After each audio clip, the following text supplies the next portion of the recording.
ये है इंडिया और चाइना, और ये डार्क स्पॉट जो आप देख रहे हैं वो है इंडस्ट्रियल एरिया चाइना का।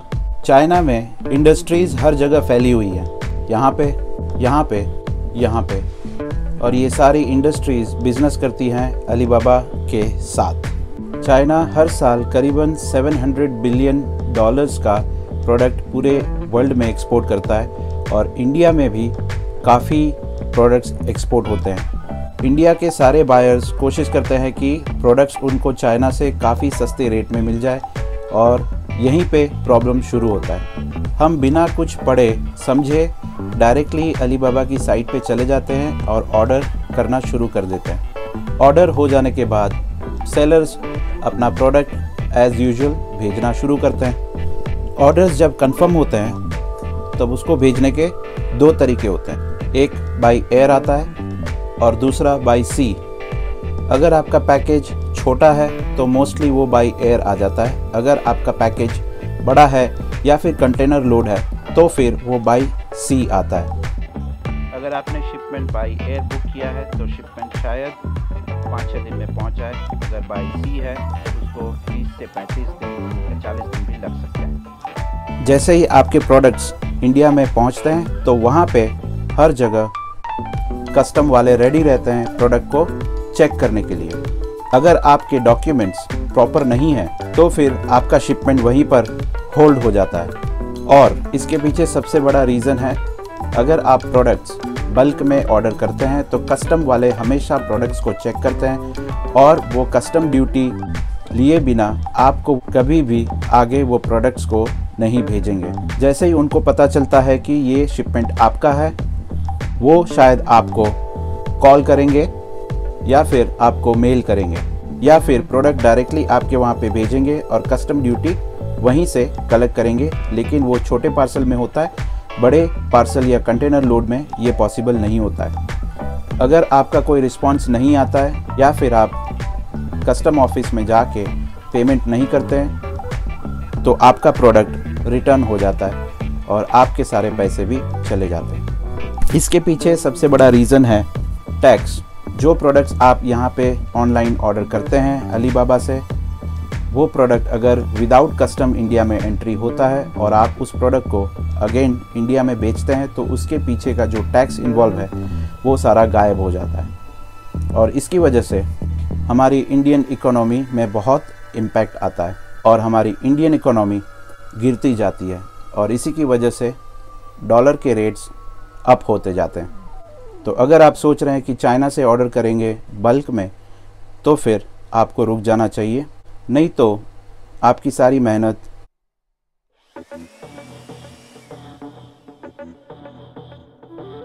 तूफान आ जाएगा। ओके दोस्तों, जैसे आपने ये देखा अभी अलीबाबा के बारे में, तो यही मेरा रिक्वेस्ट है कि आप लोग पहले डायरेक्टली जंप ना करें डायरेक्टली इंपोर्ट करने के लिए, ठीक है। थोड़ा वेट करिए, थोड़ा एक्सपीरियंस गेन करिए यहाँ पे, उसके बाद आप चाइना से इंपोर्ट करिए, ठीक है। और विदाउट प्रॉपर डॉक्यूमेंटेशन तो बिल्कुल आप हाथ मत डालिएगा।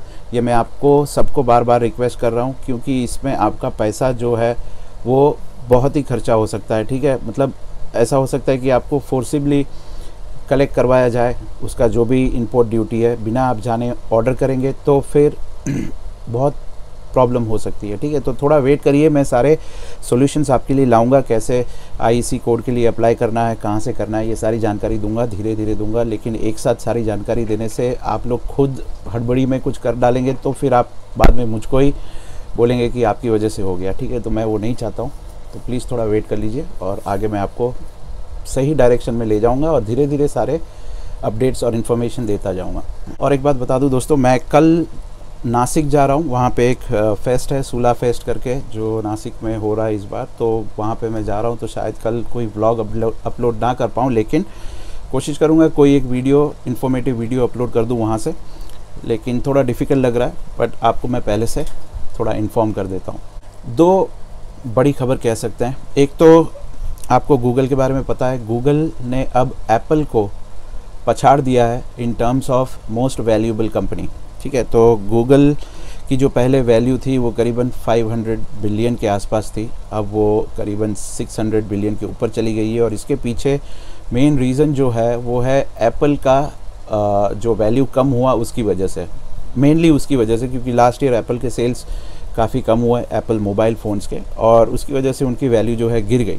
अब इससे ये होगा कि गूगल अब नंबर 1 आने के बाद काफ़ी सारे ऐसे प्रोडक्ट्स लॉन्च करेगी जो आप सब अपने ई कॉमर्स में भी यूज़ कर सकते हैं। ऑलरेडी हैं बहुत सारे ऐसे प्रोडक्ट्स, उनके प्रोडक्ट्स मतलब सर्विसेज बेसिकली, जो आप ई कॉमर्स इंडस्ट्री में भी यूज़ कर सकते हैं। हम तो रेगुलर करते ही हैं उनकी काफ़ी सारी सर्विसेज जो आप लोग भी यूज़ कर पाएंगे। वो मैं आगे डिस्कस करूँगा कौन कौन से ऐसी सर्विसेज हैं उनकी जो आप यूज़ कर पाएंगे अपने बिजनेस के लिए। तो ये अच्छी खबर है, क्योंकि देखिए कोई भी कंपनी एक नंबर 1 स्टेज में होती है तो वो हमेशा कोशिश करती है कि वो नंबर 1 पे मेंटेन रहे, और उसकी वजह से वो लोग काफ़ी सारे बेनिफिट्स देते हैं अपने कस्टमर्स को फ्री ऑफ चार्ज। तो उसका फ़ायदा हमको फ्यूचर में होगा डेफिनेटली। हर एक ई कॉमर्स कंपनी लगी हुई है इन्वेस्टमेंट के लिए, सब जगह हाथ मार रही है कि यहाँ से इन्वेस्टमेंट मिल जाए, यहाँ से इन्वेस्टमेंट मिल जाए। तो पेटीएम को इन्वेस्टमेंट मिला है करीबन $200 मिलियन का।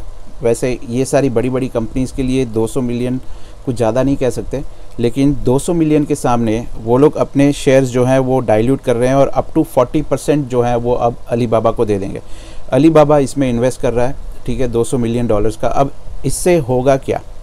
इससे हमारे लिए बेनिफिट ये हो सकती है फ्यूचर में कि अलीबाबा और पेटीएम वो बहुत ही क्लोजली काम करेंगे, ठीक है। तो शायद कुछ पॉलिसीज़ में भी चेंज हो, कुछ ऐसा भी हो सके कि पेटीएम के थ्रू हम डायरेक्ट चाइना से या फिर अलीबाबा से ऑर्डर कर पाएँ। कुछ भी हो सकता है, हम कह नहीं सकते, ठीक है, क्योंकि अगर एक स्टेक बढ़ जाता है कंपनी में, परसेंटेज बढ़ जाता है, स्टेक बढ़ जाता है किसी भी कंपनी में, तो उनकी अथॉरिटी भी बढ़ जाती है उतनी। अब 40% अगर स्टेक आ जाता है पेटीएम की कंपनी में अलीबाबा का, तो ऑब्वियसली उनका इन्वॉल्वमेंट भी बहुत बढ़ जाएगा, और उसी के साथ साथ वो लोग अपनी जो टेक्नोलॉजी है, अलीबाबा की जो टेक्नोलॉजी वो लोग यूज़ कर रहे हैं या फिर सर्विसेज यूज़ कर रहे हैं, वो सारे सर्विसेज इंडिया में भी लाएंगे। तो पेटीएम के लिए शायद ये बुरी बात हो सकती है, बट हमारे जैसे सेलर्स के लिए ये बहुत ही अच्छी बात है।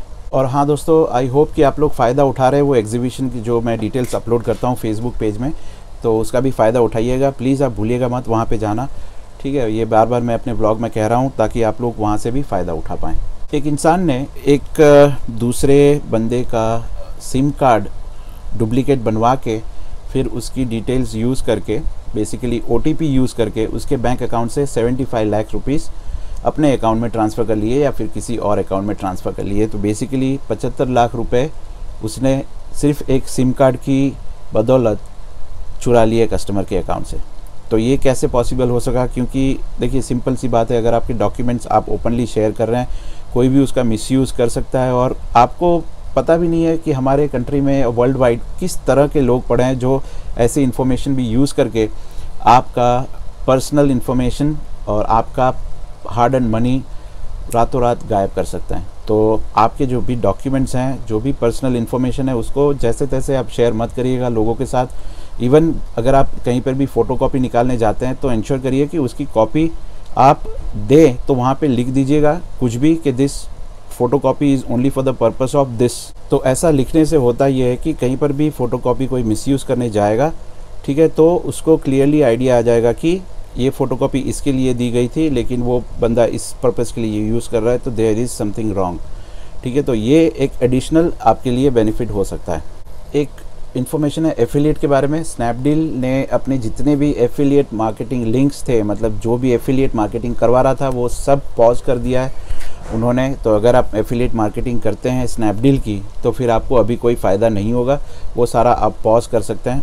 अब इसके पीछे मेन रीज़न मुझे तो यही दिखाई दे रहा है कि कॉस्ट कटिंग, ठीक है। हर एक कंपनी लगी हुई है कॉस्ट कटिंग करने के लिए।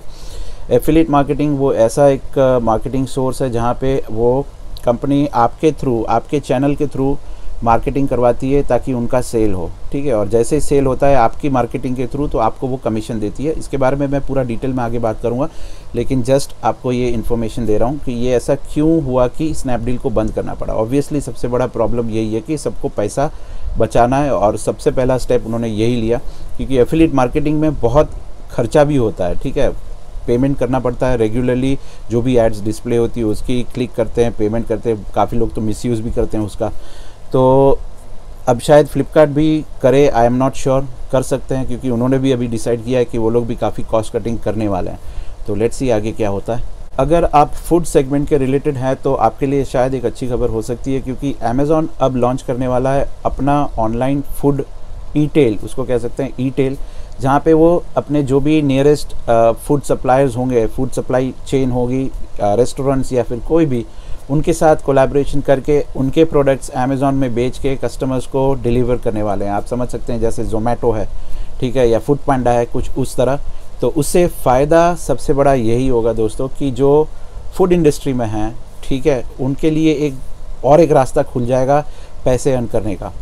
और एक चीज़ भी अगर मैं सोचूं मेरी तरफ से तो कर सकते हैं। अगर देखिए काफ़ी लोग होते हैं जहाँ पे आज के ज़माने में जहाँ पे जेंट्स जो होते हैं वो काम करते हैं पूरा दिन, लेडीज़ जो होती है घर पे वो बहुत बार फ्री होती हैं और बोर भी हो जाती हैं, ठीक है। तो उनके लिए भी कुछ ऐसा हो सकता है कि वो घर पे बैठ के टिफ़िन सर्विस शुरू कर पाएँ। अगर वो लोग बहुत बड़े सिटीज़ में हैं तो सिटीज़ में आसपास के एरिया में बहुत स्टूडेंट्स होते हैं, एम्प्लॉयज़ होते हैं, बाहर से आते हैं, उनको अच्छा खाना नहीं मिलता है, तो वो लोग भी टिफ़िन सर्विस शुरू करके ऐसे चैनल के थ्रू मार्केटिंग भी कर सकते हैं। और इसमें आप बिलीव नहीं करेंगे दोस्तों, ऑलमोस्ट 50% प्रॉफिट है टिफ़िन सर्विसेज में, ठीक है।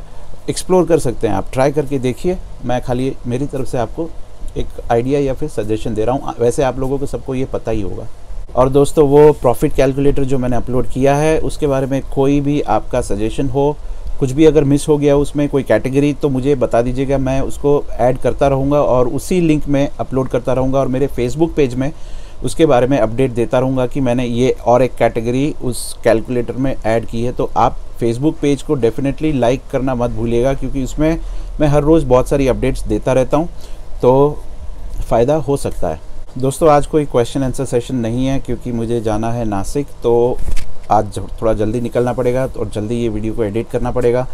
टाइम भी हो गया है, करीबन ऑलमोस्ट 7:30 बजने आए हैं अभी, तो फटाफट इसको ख़त्म करके मैं अभी जाऊंगा। रात को मुझे 12 बजे निकलना है, 11:30-12 बजे तो पहुंचूंगा। कल सुबह बाई कार जा रहे हैं तो कल सुबह पहुंचूंगा, फिर वहां से कल रात को परसों सुबह फिर से निकलना है। तो शायद आज नहीं, लेकिन मैंने सारे क्वेश्चंस ऑलरेडी आंसर कर दिए हैं यूट्यूब में। फेसबुक के जो हैं वो मैं एक्सक्यूज़ मी आज रात को देख लूँगा, अगर गाड़ी में ही बैठे बैठे रिप्लाई कर सकता हूँ। वैसे मैं जो भी रिप्लाईज़ आपको करता हूँ वो वॉइस कमांड से करता हूँ, तो अगर उसमें कोई स्पेलिंग मिस्टेक्स हो तो प्लीज़ माफ़ कर लीजिएगा, ठीक है, क्योंकि टाइप करना उतना ईजी नहीं होता, इतने सारे मैसेजेस। कल करीबन 1100 मैसेजेस थे जो रिप्लाई किए थे, ठीक है, यूट्यूब के, और मेल्स भी थे करीबन 100 के आसपास। तो वो मोस्टली मैं सारे वॉइस कमांड से करता हूँ, ताकि, और इंग्लिश में इसलिए करता हूँ क्योंकि वॉइस कमांड में इंग्लिश में कोई एरर नहीं आता है ज़्यादा।